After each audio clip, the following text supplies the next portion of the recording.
flies around every minute, you need the ability to relate and connect with what matters and stay up to date. Schengen Story Media News echoes as Africans in Diaspora and Back Home leading English news network, one of the most respected and trusted sources for news updates on current affairs as it affects global Africa. In a world where news flies around every minute, you need the ability to relate and connect with what matters and stay up to date. Schengen Story Media News echoes as Africans in Diaspora and Back Home leading English news network, one of the most respected and trusted sources for news updates on current affairs as it affects global Africa. One of the most current, verified news platform as it affects global Africa. You are welcome to another day that will affect us as a people when we get updated with our news headlines. My name is Mark Godwin Iweajua, and I'm here in Milan, Italy. Joining me in different parts of the world are my colleagues, my friends. In faraway Lagos, Nigeria is Ogbeni Olayinka Raji. Ogbeni Olayinka Raji, you're welcome to News Echoes Friday World Affairs. Good morning, Massive Mark. Good morning, viewers around the world. I'm glad to be here today again. Yes, it's good to see you. It's good to see you. And also good to see our big brother, Sir George Chukwu, all the way from Toronto, Canada. Sir George, you're welcome. Good morning, Mark Godwin, and good morning, Olayinka Raji, and good morning, viewers from around the world. Welcome to our show today. It's going to be a fantastic one. It's going to be a fantastic one. And we have these crystals behind us, you know, crystals of good energy, good spirit, because we are nation builders. We're thinking good for our people. We want the best for humanity, the best for our people too. Sir George, you're welcome. Let's begin. Today is our world affairs, and what we do is give the world affairs updates. Let me just begin with what happened not too far away from us here. During the week on Monday, here in France, Paris, France, there was a big event going on. And that big event was the presence of the man you see there. That's the president of China. China's ex was in France on Monday. He arrived for a very crucial meeting. He met with the French President Emmanuel Macron and also European Commissioner President Ursula von der Leyen. So what China is doing is being very, very smart, very, very witty. China is seeking to mend all broken relationships. Take note that China has gone through a lot of tough criticisms, a lot of times with different countries. But it's time, they say, they want to cement those relationships for the good of China and also for the good of Europeans. So Eugene X was in France, and now he's in Serbia. He will be in Hungary, and he's making this trip to close the ties with Europeans. Gentlemen, let me start with Raji. Raji, were you on that alert on Monday, Tuesday? China X in France, going around Europe. I've always admired Chinese diplomacy. China will not go to war with any country because China needs peace for progress. In all the years that China has been free, China has not gone to war with any country. They may do some saber rattling, but they never go to war and waste resources. Because the moment you deploy to war, you are going to waste resources. China is always trying to make peace with even their enemies around them, so that there'll be progress for everybody. Between China and India, you know, there used to be a lot of friction between China and India, but now there's a cooperation and collaboration. They are both in BRICS. So he's coming to France. He's actually trying to tell France that France, you are essentially a third world country. Stop all this bravado. You are not that strong. You are just wallowing in self-importance. Farabale, keep quiet. and keep calm. Let us show how to be great. I really admire Chinese diplomacy. They will not go to war with you. They will be at peace with you. Yes. Thank you. That sounds very funny. You put in the Yoruba. Yeah. Judge, what happened is there's an organization called the Belt and the Road. The Belt and the Road is an organization by the G7 members.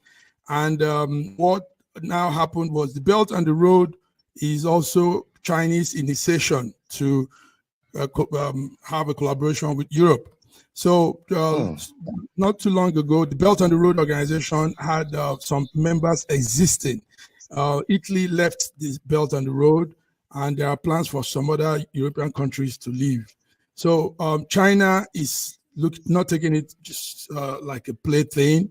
China is trying to mend that relationship because they are a major player in the Belt and the Road organization. So, Sir George, do you think China can harness a good relationship with Europeans, having in mind what is going on with Ukraine, Russia, that is their ally, and all these things? Well, China is in a very deep trouble, whether we like it or not. The data has been released. They have stopped, talking about releasing some facts about their economy, unemployment, and a lot of things. And we see that as much as Olayinka Raji is having this great, great faith in China, don't be too surprised that the war in Ukraine, they have been waiting to see how the world will react towards it. And they are getting ready right now towards Taiwan. And that is as a result of the war between Russia and Ukraine. And besides, anyway, there's a new champion in town, a new global champion in town. And that global champion is actually India. So what you're seeing is there has been a lot of, squabble between China and India, and it's still going on. They've been fighting with each other over territorial integrity of the sea level and stuff like that. But the reason why you see Xi Jinping, going around to develop or reaccess and redevelop some interactions with some of the European countries is simply because their economy is in trouble, actually. And this is not something that North America is propagating. It's a known fact, and they know it too. And for some reason, at a point, they stopped releasing their unemployment data and a lot of things, and they don't talk about it anymore. So it's good for us to basically have faith in China that they will not go to war. But what you're seeing here is that economically, they're trying to reassess and reestablish some, global contacts and ensure that the robust economy that they had before continues. Because right now, it's deepening so much. And, a lot of things that used to go to China, right now they're going to India. Because India, for a decade, were able to re-educate their people in cybersecurity and IT technology and all those things. And you see, right now, you look at what's his name, that have a Tesla. He's been romancing China. Yes, he's been romancing China, but China is actually, playing a hardball, saying no. Come to our country, build a factory, assemble your vehicles here and bring the job. India. Yes. India. So they've been negotiating with them, and they're playing a hardball. So you're seeing India emerging, and China is not happy with that at all because as close as they are, they share borders, and as a result of that, a lot of people are shipping their jobs over to India instead of China right now. So they need to, really buckle up and do something. And apart from shipping their jobs to India, they are also doing proxy arrangements where Indians control some companies, even if it is in Europe or in South America, in America. Yes, great one. Thank you very much. Opening that initial trilateral meeting that was attended by European Commissioner too. That's the lady Ursula von der Macron made some submission that I saw that I think it's going to be a new dawn with all these nations. He said yes. He said coordination and relationship with Beijing will usher in major decisive moves for Europeans. And he said, yes, it's fair rule for all to have a Europe-China trade. So let's see how all of those meetings will play out as time goes on. Can you also see what is happening on the back end of France also? Okay. France is losing their grip on a lot of countries, especially in Africa. They had on chokehold for many years, you know, siphoning their resources and paying them peanuts. And then you see quite a number of those countries that they actually put into a chokehold of contract after you know, they allowed independence. So right now what you're seeing, and these countries are, you know, saying no, thus far, no further, we're going to have to negotiate and go to another place. So you see that the two countries actually need each other, as a matter of fact. So, and that's diplomatically the reason why they're coming together. And then hopefully, you know, and one of the reasons why it is important also is because China is a major player when it comes to world diplomacy. Because you see what is happening regarding, you know, Ukraine and Russia. China has a veto power, and if they can actually bring China in their own necessity, as a matter of necessity, to push Russia to abandon this fight with Ukraine, maybe there will be a level of war peace. So that's why it's important. Very good. Yeah, starting that meeting actually on Monday, that was the first, what you just said now, George, that was the first thing Emmanuel Macron said to Eugene X. He said, he has to please closely coordinate with Russia on this invasion of Ukraine and accept the global trade rules that people are putting out to the business world. Let's welcome a diva to be with us. That's our one and only Bidi Nana. Bidi, you're welcome to Friday World Affairs. Thank you, Massive Mike, Sir George, Sir Raji, and our viewers. Hey, good morning. You're welcome. Thank you for showing up with your nice, beautiful hair to make us look good tonight. Yes.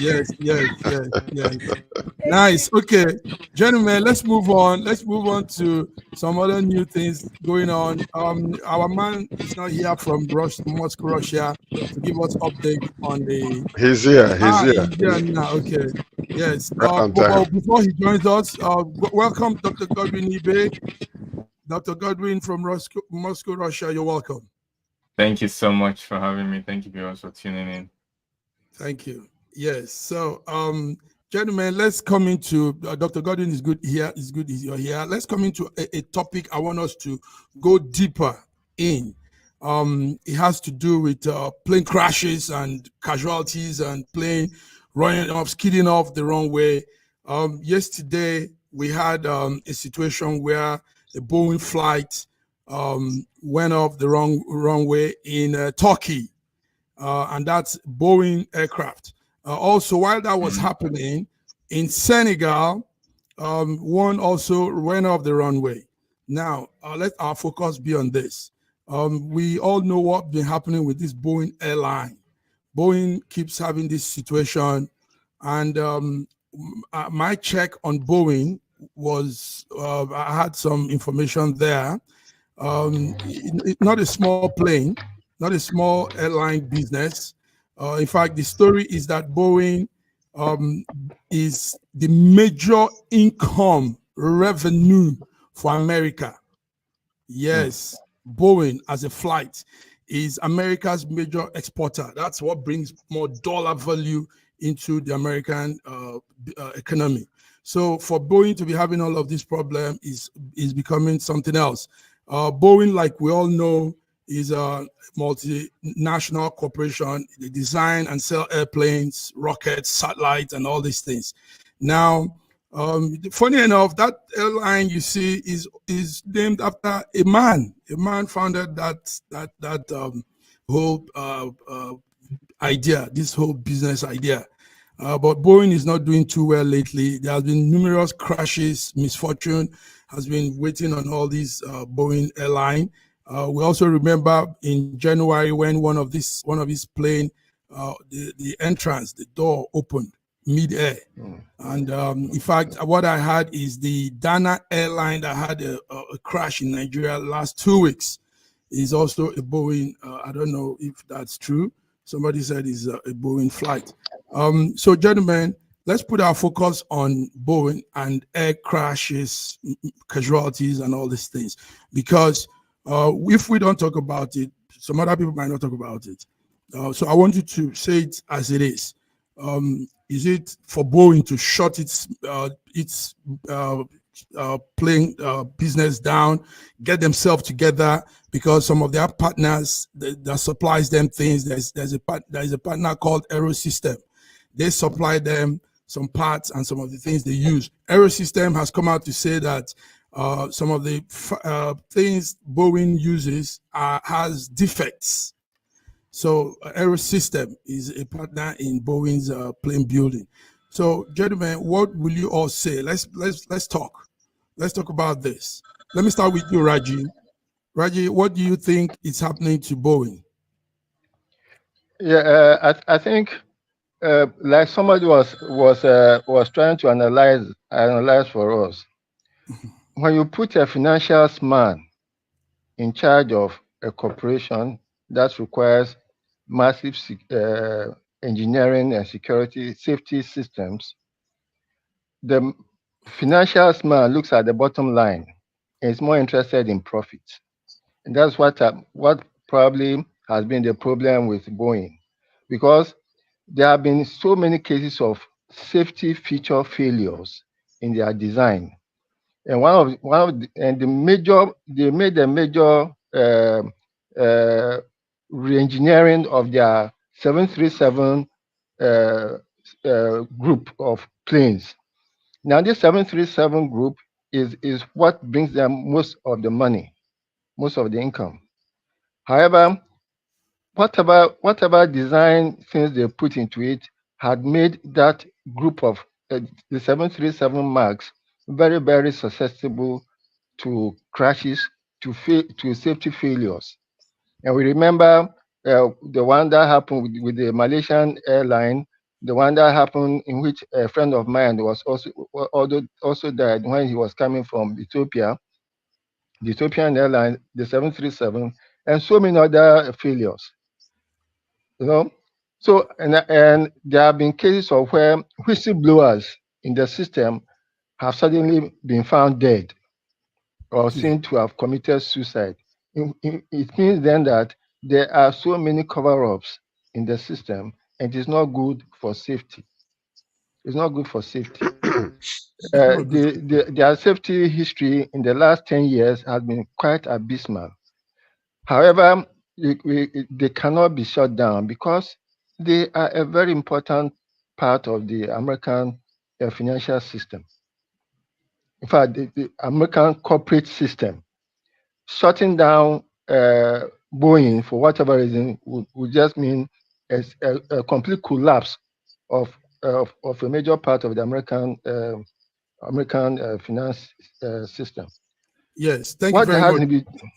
What has to be done? So, yes, let me come in. Sorry, you know what we'll do to make things look good, because we have viewers watching, listening. Let me put the question before you come in so that you don't. We have it put straight. Don't worry. I know everybody's anxious to make an input, but let's get it up well. So plane crash claims hundreds of lives, and most times it comes from different parts of the world. People die no matter where they come from, genders, race. People just die when there's a plane crash. But now, when we're talking about Boeing, it's not just Boeing anyway. It's also something that affects the aircraft business. But we're looking at this incessant Boeing's, this every time it's Boeing. So, George, my question to you is, do you think Boeing can rearrange their aircraft and get it right? Or do we keep going with this thing and every time there's a crash? I mean, Senegal just happened yesterday. Turkey yesterday. George. Somebody described what Boeing has been going through in the past decade as peeling onions. It's been a lot of problems, because when you bring in a new leader in a company, they might reassess a lot of things and begin to put profit beyond security. And this is what you have been seeing with Boeing situation in the past. When it started in 2018, and then there is the 737 MAX planes to crash in 2018, and 2019 the missing boat that caused the door to fly off. So, and then all of us recently, like Raji just mentioned, what you will see is, there are companies that cannot compromise, safety. And that is, what we're seeing with Boeing, because the situation there is a very life or death situation. When they compromise and put profit over, security, or put profit, they want to make so much money. Therefore, they compromise, the safety of the people, or what used to work for them, they want to change it, or they don't want to improve it simply because they don't want to put the cost on the planes or whatever in order to increase profit. That's what you are seeing. So I believe that they can revive it. And some of the people that work with them that actually came out and talked about this in the past, while it's ongoing and it's still happening, recently just ended up either being killed themselves or dying or whatever their allegations are behind the whole entire thing. It's very dangerous. So we cannot play with these things. They need to go back to the drawing board and, reassess what they have been doing wrong and change it immediately. Because we're talking about the world as at large, and there are planes all over, all over the sky, flying from one place to another. So we don't want to hear another incident like what has been happening in the past. Thank you, George. BD, do you think Boeing should stop services for now and get it right before it begins to fly? I mean, George just said there are many of their aircraft flying in the air. As right about now we're talking, yes, you have a lot of this flight moving. But do you think they should just recall everything and shut down? So much noise coming from BD's end. BD, can you hear me? Yeah, I can hear you very well. Okay, there's so much noise from your end. I hope it's all good. I can hear you very well. Can you hear me? Yes. Okay, go ahead. Yeah, I think if you look at the history of this Boeing, we understand that over 10 years, their safety history has been on a zero level. Now, if we should be considering what they make rather than the safety of people, then we should be making a mistake. Now, for someone like me, I might not say they should be shut down, but there should be something like suspension, so that, because if you look at the company, they are having administration problem. And when I say administration problem, their technical departments they are not actually doing it right. Because they were once accused of not using the right parts on their aircraft. So that is a very serious case that should be looked into. So America should not be looking at, they are bringing in the much money. If they stop working, the money might not be coming. They should be looking at the security, the safety of people.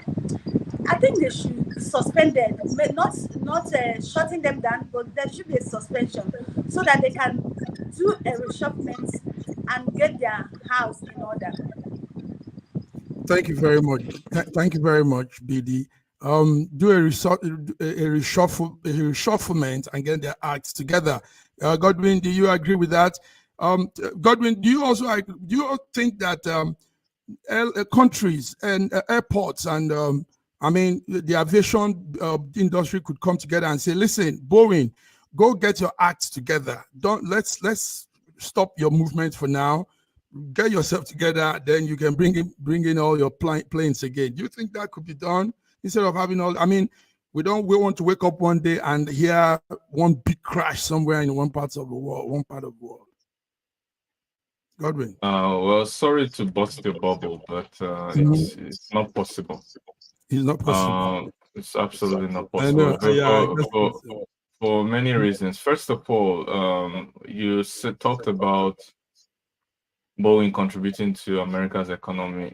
Well, in a way, you're right. It doesn't contribute to most of the economy. Actually, it contributes more than Apple. It contributes 1% of GDP, which is significant. 1% of GDP is significant. Apple, for example, contributes just 0.5%. So it's twice of what Apple contributes to American economy. So therefore, it is a strategic investment for America, and definitely both the government, security agencies will not be too happy to reveal things that are damaging to both its reputation and its long-term viability. It's one of those companies that will call they are too big to fail. So what will eventually happen is a particular batch of production will be called back. While if there's a chronic, as we've seen, change of leadership, if there's a chronic repetition of this kind of flaws, then there'll be a change of leadership at the helm. But to say that some aviation authorities are going to come together to it doesn't work like that. In the market of demand and supply for aircraft, they are actually behind deadline at some point, and the two models we're talking about that have had the most problems are Boeing 737 MAX 9 and 787 Dreamliner. 737 is the more common one, but the MAX 9 is a bigger version, of course, trying to make more profit and to save costs, and has led them to, in order to try to meet deadline, to use some defective parts, as some of the whistleblowers have mentioned, because of both the cost of replacing them and the fact that they have to shift deadline. So lots of airline companies are waiting for their deliveries. It's not easy to get your money back refund and to go to someone else. It's not so easy because of business, the way business works. And then the political aspect of it, they will be afraid of US sanctions, travel restrictions. And so they and many of them also depend on, maybe if they're NATO country, they also depend on supplying American military aircraft and parts. So they'll be very, very reluctant to go political with this.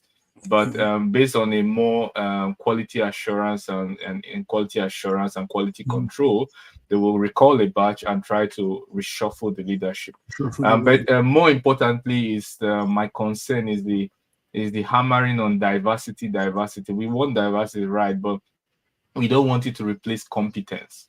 When competence is shelved aside and all in the same of putting someone who has 20 boyfriends or something like this, then you begin to put the cart before the horse. So that's my only major concern. But I think America is a great country. They are able to resolve this if they do the right thing. Thank you very much. Good one. Fast, direct to the question, and witty. Yes, gentlemen, thank you. That's it. Boeing needs to get its act together. You've said it all. We don't want to be seeing this all this mishap, plane crash, and all this happening. People going like chicken in the air. Gentlemen, let's come to something we'll go on with before we go to the break. And it's it sounds like a trivial thing, entertainment, but it's actually a big factor as at now. There's a program called Eurovision. Eurovision is a musical music contest that comes up every year here in Europe. So Eurovision covers most countries, all the way from Turkey to Israel, and all of them will gather in a particular place, and various artists will sing, and they will pick the best out of them. So yesterday we saw something in the Eurovision going on in Sweden. Sweden is hosting it this time, Malmo. And when this Israeli artist came to stage, there was real protest. Her name is Edan Golan. She came on stage. The protest started. The pro-Palestinians said, no, she shouldn't be included in this competition. She shouldn't be here. It went wild, and they had to shut down the program. Now, why we're bringing this up is some of us are in Europe, and this is something we actually celebrate every year. We all get involved in.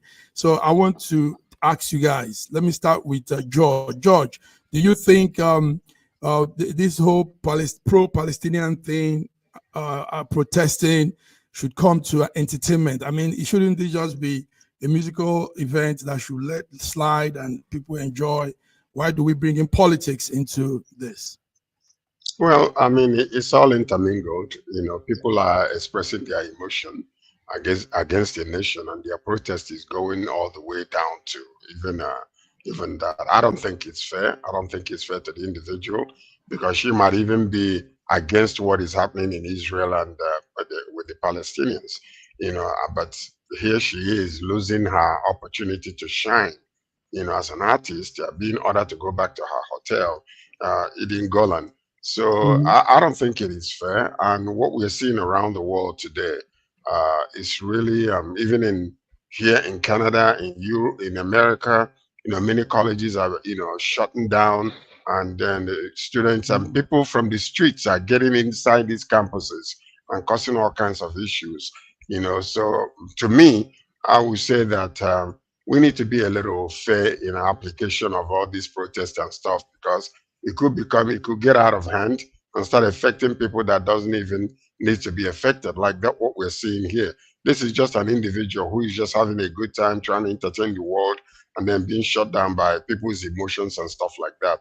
And by the way, when we talk about these universities, they need to go back to class, just face their education, because sometimes they can go so far out of whack where seriously, they need to really think about that, because what is happening is they're opening doors for people that are on the streets to go into these universities and begin to complain, and the whole situation is one-sided. I do believe that the war needs to end, but we're seeing what is happening with that Hamas Israeli war. So I don't think it's fair. I don't think it's fair at all. Okay, so before we come to other guys to speak, let's just see little of what was happening.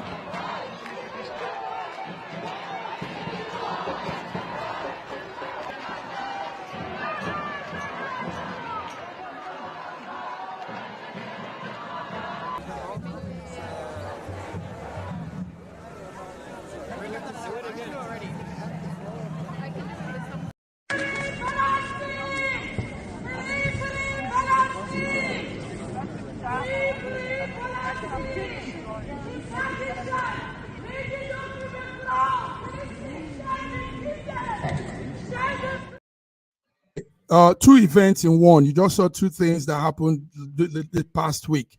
The first one was the one yesterday at Sweden, and it turned out, I mean, that used to be a musical program, and it turned out to a protest. And the other one is supposed to be a business conference where we had that lady Kim Kanye West's ex-wife giving a speech, and somebody just stood up and started shouting, "Free Palestinian!" Da, da, da. So let's come to BD. BD, this is where we find ourselves now. Special occasions are now being jacked up and used to express their feelings. You think it's right, or they have to? Somehow it might be right, but the pattern at which they are going about it is what I might condemn. You understand? Now, I'm speaking based from where I'm coming from. In Africa or in Nigeria, entertainment and football is the one thing that doesn't get influenced by any political or tribal issue. So, when I saw this, maybe I'm finding it a little bit hard to comprehend, because when there is war in Nigeria, when there is problem, we use entertainment, we use football to unite ourselves, to get out of that wave of hard political problems. But yes, it's a different thing here now. Now, if they actually want to speak up, if they actually want to, the statement, "Free Palestinian," do you understand? They should have done it the right way. I don't think the way they're doing it. But what I want to understand about this group of people actually using this avenue to do this is not actually those people who gathered there. There are groups who have hijacked this gathering to use it to pass this message across. That's the only thing I understand when I watched that 2 days ago. Yes. Okay. Group of people have jacked it up and are using it to send their own message. Do you agree with that, Raji? Are there people taking advantage of this whole event to express their feelings? When situations happen, politics, the world has become a global village, and any opportunity for a group of people to make their voices heard is taken. Unfortunately, some people go too far according to how they feel. I do not think that we should be bringing too much politics into entertainment, into sports, into things. But then it happens. It happens that maybe an entertainment program provides a very global view or a very global opportunity for people to make their voices heard across the world. So yes, but when it is taken too far, in which case, in any case, one can never be able to ascertain when it is too far. When it is too far, but when it's too far, things happen, and then yes. it takes a life of its own. Yes. Thank you very much, Raji Godwin. So, yes, was Russia also in the Eurovision this year? Russia normally wins most times when they come. Since 2014, when Australian drag queen Conchita Wurst won the competition, I figuratively sprinkled my television with holy water and have not returned since watching Eurovision. Also, it was also more heartbreaking when the twin age twins that were representing Russia in that event, they were virgins. They were touted as one of the people that could have won it, didn't win it. But I mean, in stark contrast, Conchita Wurst won it. So when I tried to imagine what was and what could have been, so I had to figuratively spray my television set, and I haven't returned back since then. But what I'll tell you is that it's not the first time that we've seen booing on Eurovision. As occurred at that, the Russians were booed then, but there wasn't the wide protest in the media, Western media, condemning it, especially by the Israeli-controlled ones. But now we see that, yes, they are condemning it in the Israeli-controlled media. Fantastic. But it's good to apply standards always. But what we can also see is power versus the people. Anywhere where you see power, you can see the power has a particular opinion on this conflict. Why the people, anywhere where you have mass number of people or you have millions of people, any platform, you can go to any platform, whether it's YouTube, whether it's TikTok, with any platform where you allow the majority to speak, they turn out to be pro-Palestinian. Why is that so? I wonder why. So we cannot also hide from that glaring fact. And also in geopolitics, nobody cares about the what do you call it, the side effects or the stray effect. Because we take an example of Russia, for example, where broad sanctions were applied to all of Russian citizens, and people who, for example, who love to use Western services, for example, like Google Drive, something as simple as Google Drive, were forced to switch over to local alternative like Yandex, which in some areas works much better. But they wouldn't have had to make that migration if that broad sanctions were applied. And also we have chess, like FIDE chess tournaments, where people who are from Russia are competing under neutral flags, not under Russian flag. So there's competition in sports, and there shouldn't be, but there is. And it's a regrettable reality. Thank you very much. There's competition in sports. There shouldn't be, but there is.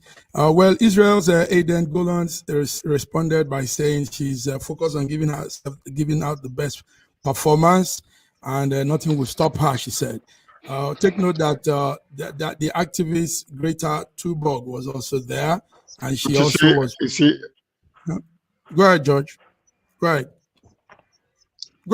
Part of the problem that I have with this situation, people are acting very emotionally, and they will begin to endanger innocent lives because they swarmed the hotel of this young lady, and then there had to be, security had to be brought in.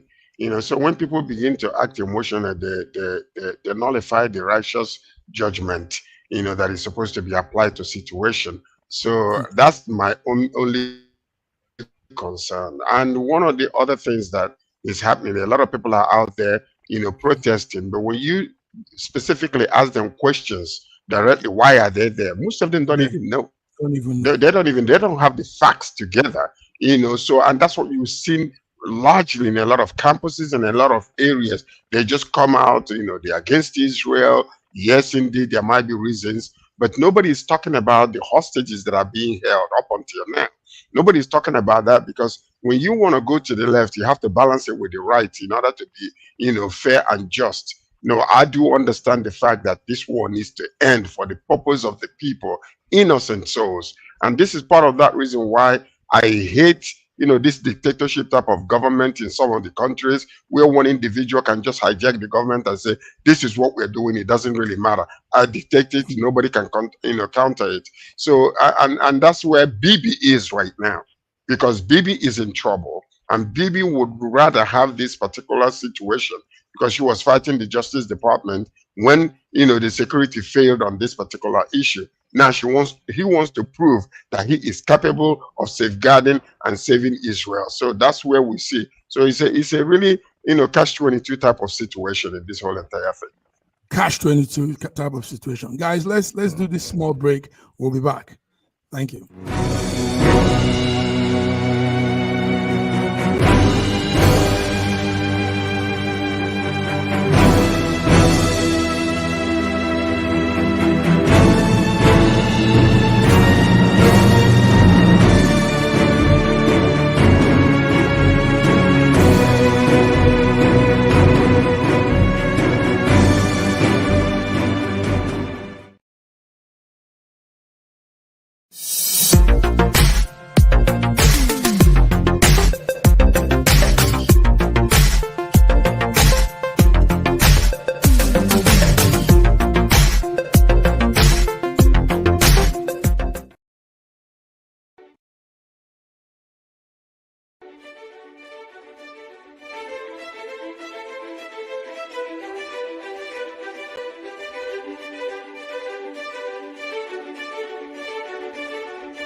Hi there, I'm Mary Keurig, and I am a businesswoman in the United States, but I'm also the Global Content Vice President for the Sub-Saharan Open University in Nigeria.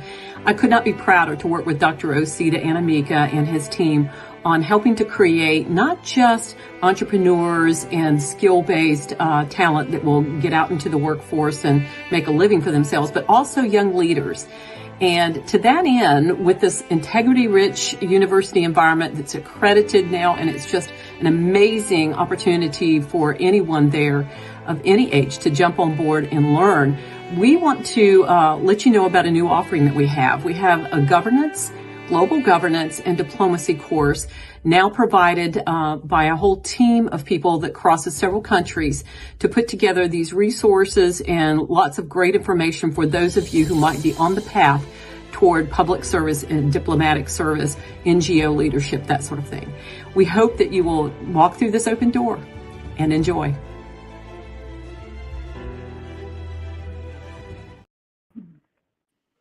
Yes, viewers, you're back to our program, Friday SSM World Affairs.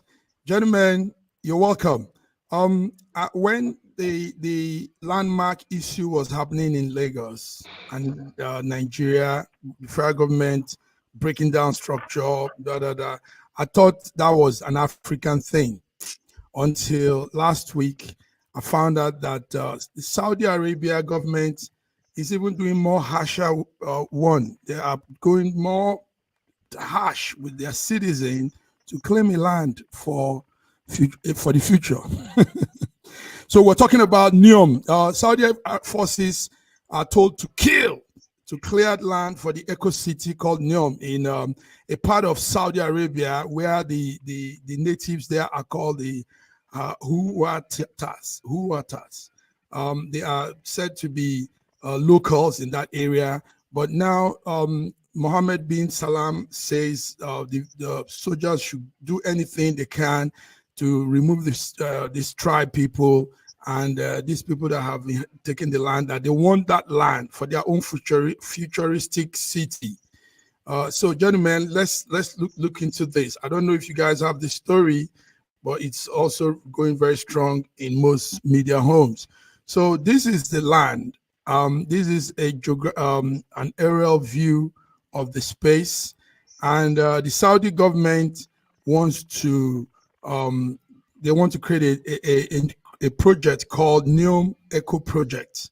That project, they say, will see a lot of things. It's going to cost the government about 399 billion pounds for that project.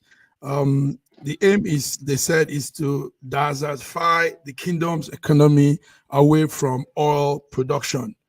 So Neom is the project. It's this is a graphic view of what we have. Now it's going to be bigger, twice bigger than the size of the Empire State in New York, and it's going to be also 3 times bigger than the Eiffel Tower in France, Paris, and also the Big Ben.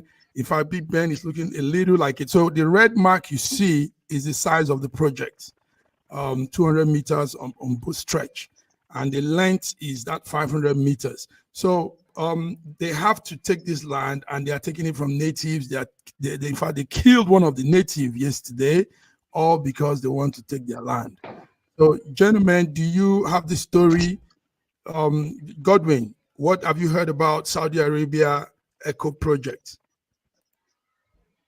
Yes, well, I don't like to use the word impossible, but it seems like from based on my maybe a layman knowledge of the project, I've read and watched videos a lot about it, but I still don't consider myself an expert on the topic. But it seems to me like a white elephant project, and I hope I'm wrong. But considering it as a attack by the government on its citizens, I think is a false misrepresentation, because it seems to be a tribal, ethnic problem or civil war problem. They are going against the Huwaiti people, as they are called. Yes. A particular tribe that they occupy not just the Jordan, part of northwestern Syria, and it's mostly them who inhabit those villages that are obstructing the line path. And so that's why the government have given the license, reportedly, allegedly, to evict those villagers. So it's a thing of eviction based on some tribal connotations, and not the main Saudi Arabian indigents who are evicted from their land. I may be wrong. I hope I am wrong. I hope the Neom project works out and turns out to be good for the Saudi Arabian people. We love them because they have a rich culture, and they're also part of BRICS. And we hope that their economy would stand strong with the project. Yes, thank you very much. The Hawiti people, they inhabit that region, what you're seeing there in that clip. Now, the project will span this length. For those of you that probably know the UK, it will be the size of from Bristol to London, 170 kilometers length. Then if we're looking from America, from New York to Wellington, George, maybe you could know that distance. So, but George, when it comes to this kind of projects, why do innocent people suffer when the government is initiating something? I mean, well, you see it all over the place. You see it even in the most developed countries. And it's not about the project itself, but how it's handled. If there is a human face to it, if there is compassion and way to deal with people and compensate them very well, it might go very well. There will be a lot of people that wouldn't like it to leave their comfort. What we're seeing around today is we're going back to the 50s and down, where people are just rising up and want to take over things, and do it at their own with all impetus, without regards to human face or compassion or whatever the case might be.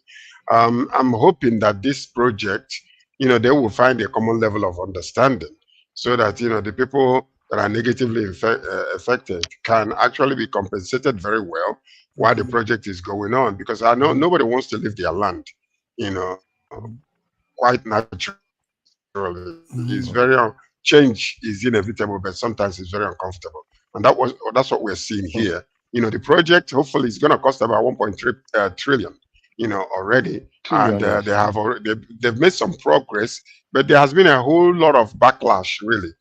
Because what they projected to do, they're not seeing a lot of people very interested in it, and that's why they're pushing hard to get it to the point where people can begin to invest and come into that to trust the project and put their money and their resources into it. Thank you, George. Thank you. Sorry, can I add something quickly to what Sir George said? Okay. It's not only the lack of people. Actually, the Saudi Arabia fund, the work fund, has a lot of money, but it's the logistics, the logistics, technical difficulties in achieving that project. It's a huge line made of glass. It's very technically technically fantastic. That's the number one. Number two, what do I say? By 2030, only a fraction is going to be complete. Out of that 170, only 2.4 kilometers will be complete by 2030. And investors want to see return on their investment. For hearing that only a fraction is going to be ready by 2030, and knowing how difficult logistically, scientifically, technologically it is to make the project, a lot of people have doubts. And a lot of cold feet on the project, but they have a lot of money. But yeah, technically difficult. Technically difficult. Yes, go ahead, Raji. Yes. If they are able to finish that project, it's going to be a different world altogether. If they are able to, I want to compare this with so-called Lagos Calabar coastal road. When you look at the culture of the people of Saudi Arabia, they are people who live in free, unrestricted environment. There are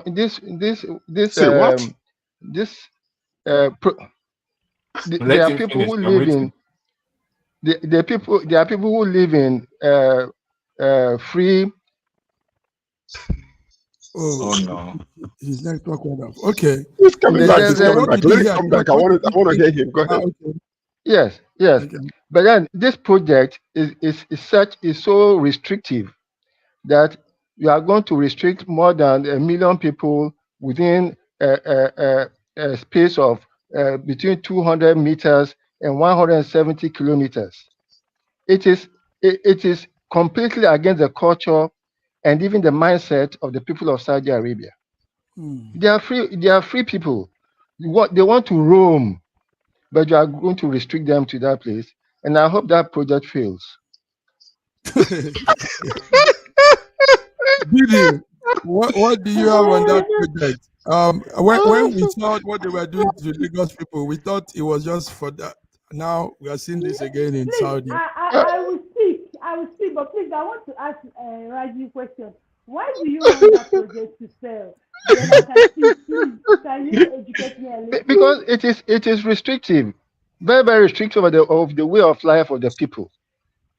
Okay. How do you want to restrict 1 million people within an enclosure, a glass enclosure for life, and they are not likely to move more than 100 meters from that place all their life? These are people who are used to freedom. It's okay. Freedom. They can live in their hamlets in the desert and be free. Well, they said the only permanent thing in life is change, so they should get used to it. Now, I say another thing I want to say is that that comparison, message mark you made with this and the Lagos Calabar coastal highway, it's totally not it. Let me tell you, it's totally not it. It's two different things. Like from what Raji is saying now, and what now I want to tell about some governments is that this thing they want to do, they want to develop the state, the country. And at the end, it will be the benefit of everybody, the citizens, the people they will benefit. Now, it's the duty of the government to find a way to explain to people the need for them to do this, why they should do it. if they do this in a way it should be done, they wouldn't have killed the person they killed. Do you understand? There wouldn't be reasons for killing. Now, that goes for this Calabar-Lagos highway. Now, this our project is going to be a long-time project. If we finish this project in the next 30 years, then we'll try. Then if we finish it in the next 10 years, wow, we should be given an award. This is a long-time project. It's a future project. Now, what a government that is reasonable should do. Now, what I said is a two different things. They just killed one person in Saudi Arabia. As I speak with you now, about 3,000 Lagosians are out of job because of that landmark demolition. And we visited there 2 days ago. And unfortunately, you know how things happen. Some of the people, about 20 or 30 of them who lost their job there, were affected on this Obalende house destruction. Can you imagine? You lost your job, you lost your house. You can imagine what that will do to their psyche. Do you understand? Now, it is the government who actually feel, oh, I'm doing this thing for the good of people tomorrow. Now, what Nigerian government should have done is that there's no business that is going to be affected in towards Calabar area. They should have started this project from Calabar area. Do you understand? Now, it can't come, if it's not the kind of business that is there, and you give them only 7 days, and you demolish it. If Nigerian government or government in Saudi Arabia understand that I'm not doing this thing for my own good, I'm doing it for my people.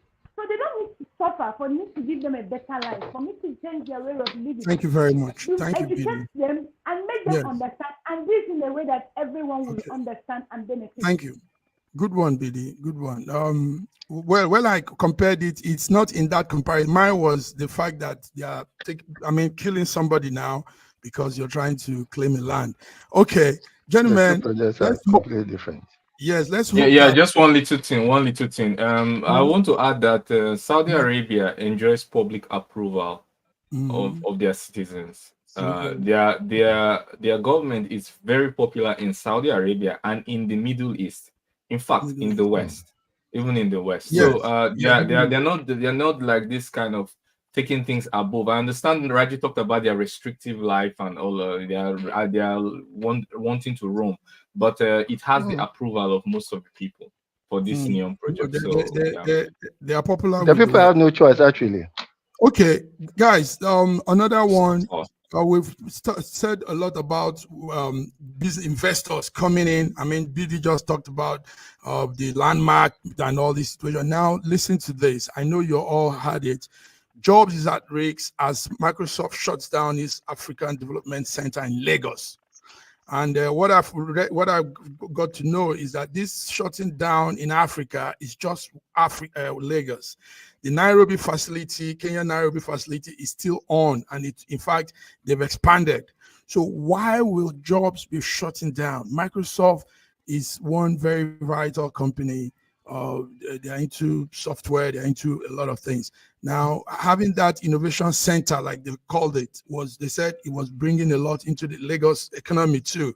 Workers and everything were added up. Now, it will be no more. Raji, this is what your state government is causing, and now people are leaving. You see, with the Microsoft office, I think the Microsoft office in Lagos was more beneficial for Microsoft than for Nigeria itself. And I didn't see it as much of an investment, other than that it was the local Microsoft group was going to have more access to Microsoft softwares and things. Microsoft is a seriously selfish and self-centered organization. So if they want to leave Nigeria, they have all their reasons. How they can keep their Kenyan office and expand it still baffles me, because they do more business in Nigeria than they do in the rest of Africa, except Egypt and South Africa. Sir George. Can I say something? Sir George.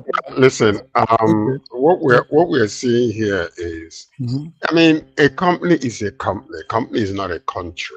A company is, will stay in business in an area if it is profitable.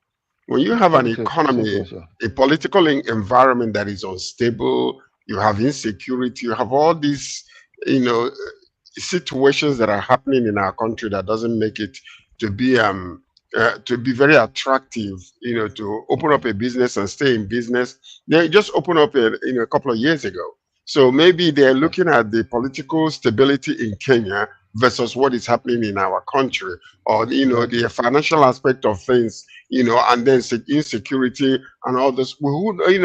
They have to make a quality decision whether it is profitable to continue with that investment. They're not selfish. They're actually very objective in their reasoning. Selfish. They cannot be selfish. You don't tell me, hold tight. You cannot tell me to invest in a place where I'm going to be flushing money and I don't expect a return on ROI on my investment. It's selfish consideration. No, it's not a selfish consideration. The company is there to make money. Yeah, that's what it is. That's what it is. I mean, you call it selfish as a negative. You call it selfish as a negative. No, that's what the company is supposed to do. Whatever you think about it. Now the world is a global village. Microsoft can operate entirely from Seattle and not be bothered. So they can play the one office in Kenya and still be effective in Nigeria. It is a completely selfish business consideration. Okay. No emotions at all. Can I say something? Yeah, sorry, Can I Billy. say something? You see, the problem we have as black people is living in denial. Do you understand? Everybody that goes into business to make profit. Microsoft is not. They are not selfish. I cannot agree that they are selfish. We should learn to tell ourselves the truth. This Microsoft center just is not even up to 4 years. They just built it. And we celebrated when they built it in Nigeria. And they gave a lot of Nigerians jobs. They took a lot of people out of the streets and they gave them jobs. And now the environment is harsh for them to do their business. The government, the tax, the policy is not affecting them. And they're going to where it is favorable for them to do business. And we sit here saying they are being selfish, rather than us to condemn what needs to be condemned. It's not them, it is we. It is our government, it's our policy that is driving them away. Thank you. And exactly the words they used. Godwin, that was the words they used. They said, even though we are waiting for an official information from their media team today, hopefully we're going to get it. But the initial words they use is Nigerian economy reality is affecting them. Nigerians economy we are a poor nation. Is affecting them. So Godwin, we are a poor nation. We are not I want to say something. Okay, we are a poor nation. We mismanage the little funds we have. Godwin, go ahead. Okay, I would like to say that Microsoft is a company, and the company's aim is to make profit, and they can make some business decisions, which I understand. But where I have a concern is what BD has said, partly what BD has said in terms of having a friendly business climate for these multinational companies. Then the second area I have is regulation and understanding what is strategic investment. Now, why they took a couple of people from the street, that is just a meager fraction of the unemployed, very meager fraction. And many of them, they are hunting for talents. And when they find those talents will move over to the US to work. They won't stay back. So they are just searching for talents to help themselves. And I understand that as a business decision. So for America, it's a strategic investment. For Nigeria, what is the strategic hold we have? What we could do is not only making business climate favorable, but we could also work on technology transfer or a competitor, a local indigenous alternative. Look at Russia, for example. Volkswagen said, we want to leave. Russia said, well, the door is just over there, but the factory remains here. Goodbye. Yes. And immediately it was repurposed. Now we have new fantastic machines, Moskva 3, Moskva 6, fantastic machine which everyone is buying, and they cannot even produce as much as they to keep up with the demand. Because the factory is here. Russia says, well, the factory is here, we have the knowledge, we have the workers, goodbye. So that is how you deal. Yeah, of course. You have local alternatives. So that when the people who you're giving rental space misbehave, or they do something that does not represent your interest, you say, well, that is the door. You just go right, you find the door, and then we should safe flight. That's how you operate. So I have a problem with our government not understanding strategic investment and supporting local alternatives, so that when they go, they will not be missed, and they will find the country. You'll find the country a place to be. So those are do you see what Godwin just said? Dr. Godwin just said. You see what he had just said. You see, this is the mentality there. This is the mentality. Okay, in a business environment is symbiotic, and okay, maybe the environment was not profitable for them, but what are we going to do as a country with the infrastructure and everything that they left behind? What are we going to do with that? I can guarantee you absolutely zero, nothing. You're going to see self-interest. No, which infrastructure did they leave behind? Which infrastructure is it building? Which infrastructure did they leave behind? No. The building did not belong to them. Excuse me. What were they doing when they were in your country? What were they doing? Technology transfer. Hold on. Let me ask you that is talking. What were they doing when they were in your country? They were improving their own business. They were making sure that you use their products. Technological advancement that they brought into your country when they are which advancement? Maybe you don't even know. It's not as if they brought some boxes they gave to us. Are they just sitting and just drinking? They could have just done the same thing. They could have just done the same thing they were doing in Nigeria from Seattle. Basically, lobbying. Yes. They did, but we were not able to grab it. To grab it, exactly. To grab what? No, grab technology transfer. Like, for example, senior engineers for them establishing local alternatives. But because we don't have the ability to negotiate or to collaborate, because if we know what we are doing, there is nothing to negotiate. Imagine just talking like that. You're talking like you don't have in-depth knowledge of the subject. What we are talking about. I have in-depth knowledge of the subject that I'm talking like this. You're talking like that. I'm an IT person. No, I am an IT person, and I know what Microsoft is doing. Can I say something? The same thing happened in Russia when Volkswagen wanted to leave. They say goodbye. Let the door hit you where the Lord those are physical things. So those are physical things. Factories. Hold tight. Whatever they were doing in Nigeria, a local person can actually, a local individual can actually take over whatever they were doing there, and then the job can still be happening in that particular place. To use it internationally. So you're just talking like I don't do that. The world is a global village. Whatever they were doing in Nigeria, they could have done from Seattle. On that level, no, we were unable to negotiate with them on that level. We could say if you're having technicians, 5 will be Nigerians, but we didn't negotiate in such level. So when they go, even the ones the little they got, they promise them good life abroad, and they will go with them because our inability to negotiate very well and to regulate what we have negotiated for. We don't do that. Yes, exactly. I want to add to what Didi has just said. In terms of negotiation, you negotiate with leverage. For example, when you go to, let's assume Microsoft was in China, for example. Yeah, and they'll be begging not to leave, begging you. That kind of begging, not to leave. Because when they leave like this, the engineers, which are already 50% China, we just go to a Chinese company, which are 50% Chinese, and we just keep all the servers. You're not exporting no computer. The information is here. We have the encryption keys. We just continue. You talk about copyright or patent, please. when you get to your country, talk about patent there. We are not interested. Yeah, ignore your patent and redo it and work. So, and what Big is talking about is negotiation with leverage. You have plans in place so that in case you are, you thank say, you very much, guys. It has been wonderful. I've been listening, learning, and yes, you giving good insight also in this topic. But we have to go. On Monday, we'll be back with our Monday program. I want to thank you all for coming. We couldn't cover all we had, but I mean, we did more. We did a lot.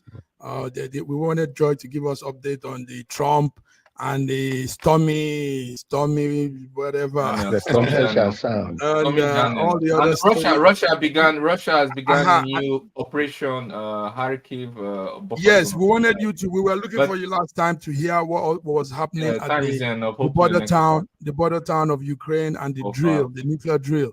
But anyway, let's come Monday, guys. Thank you all for coming. Thank you, viewers, for tuning in. It's been beautiful, wonderful. You were out there. Have a nice weekend, man. Yes. So, George, thank you. Till we come again next week. Everybody, have a beautiful weekend. Bye-bye. And the world have a wonderful week.